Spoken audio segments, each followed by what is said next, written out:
आज नाश्त्याला केला होता ढोकळा, खूप छान झाला होता. आणि मग आळूची वडी लावली होती जेवणाला दुपारच्या. तर आळूची वडीमध्ये करतानाच मी चिंचेचं पाणी आणि थोडंसं दही, मिरची पावडर ते सगळं टाकून वड्या लावल्या होत्या. तरी पण मी जरासं वेगळ्या पद्धतीने वडी करते, म्हणलं तुम्हाला पण दाखवावी. तर असं भरपूर कांदा तेलामध्ये टाकला आहे, म्हणजे तेल थोडं टाकून त्याच्यामध्ये परतला आहे छान असा ब्राऊन होईस्तोपर्यंत. मग थोडी हळद, मीठ, मसाला, म्हणजे जो आपला घरचा मसाला तोच टाकला, थोडासा अजून झणझणीत पाहिजे होते म्हणून.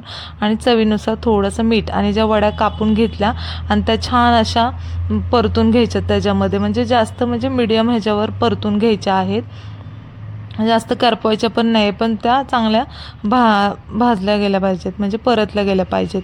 अशा प्रकारची वडी जर तुम्ही केली नाही तर आवडेल तुम्हाला चपातीबरोबर खायला, छान लागते. कांदा त्याच्यामध्ये असतो त्यामुळं. आणि मग ही अशी वडी मी केली आहे आळूची. आणि मग आता दिवाळीला सुरुवात होतच आहे, पण शॉपिंग अजून सुरुवात केली नाही आहे. पण पहिली शॉपिंग आमची झाली आहे लायटिंग. तर ही लायटिंग आम्ही मागवली आहे, 10 फूट आहे आणि 5 पदर आहेत त्याला.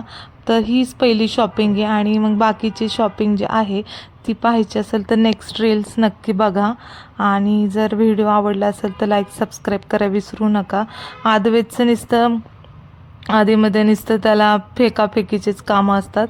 आणि मोठी आहे लायटिंग चांगली, खाली सिटीमधून आणली होलसेलच्या तिथून. तर खूप रेट पण रिजनेबल मिळाला त्याचा आम्हाला, कारण की लायटिंग अशी आम्हाला सोडायची आहे अख्ख्या म्हणजे घरावर, त्यामुळं ही अशी मोठ्या साईजची आणली.